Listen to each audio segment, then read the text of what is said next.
So I've already started teaching PJ to get on top of this, which you'll see from my other video. Today I'm going to use it a little bit differently though. So I'm going to use this platform as a way for her to tell me yes and no. That sounds a little bit weird, but when it comes to getting her used to different handling and stuff, we really want her to be able to have a choice in her own care. If we just force our dogs through it, they never really learn to cooperate with us, they don't enjoy it, it's really unpleasant for them, and then in turn it just gets harder and harder for us. You know, it's not fun when we have to chase our dogs to clean their ears, or you know, when our dogs eventually get to the point where they're so upset by it, they growl and bite and stuff like that. So what I'm doing here is I'm just making this platform really, really kind of a high value place to be. And then if at any point she chooses to get off of it, that's her way of saying, okay, I'm done, I need a break. So now I'm gonna start making approximations, just moving my hand closer to her face. And I've already come to know that she doesn't like my hand going near her face or her ears at all, which is understandable. I don't like anyone touching my face either.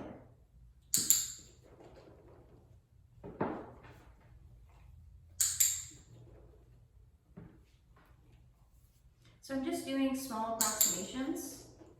If she pulls her head away or anything, I'm gonna also stop. If she shows any stress signals, I'm gonna stop. Overall, she has really calm body language right now.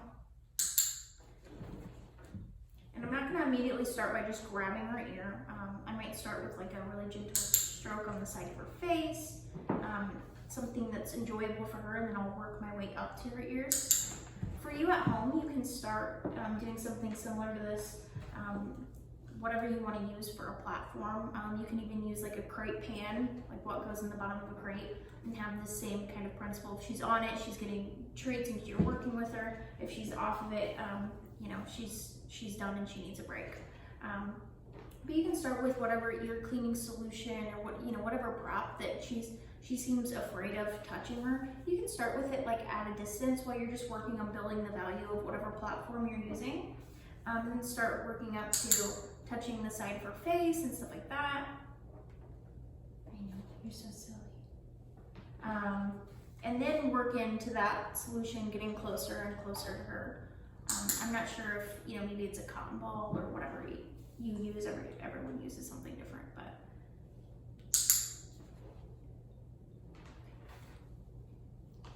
And so occasionally I'm also just gonna give her some freebies just for hanging out with me.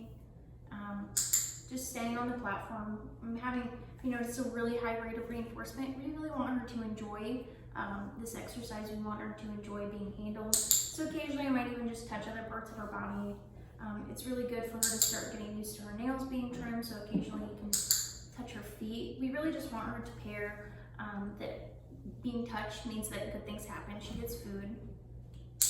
And we also, again, we want her to feel like she has a choice.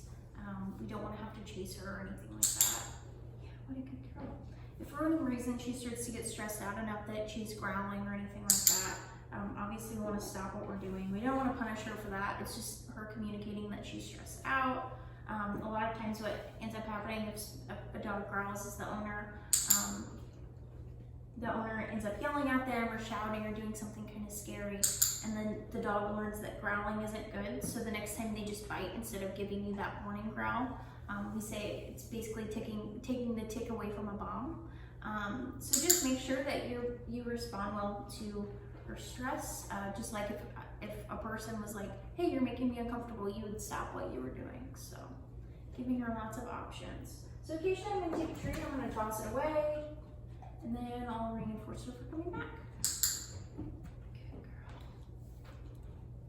So that time I did touch her ear. After I make a big approximation like that, I'm gonna give her a bunch of treats, and then now we're actually gonna go ahead and end the session just because this was a lot for one session.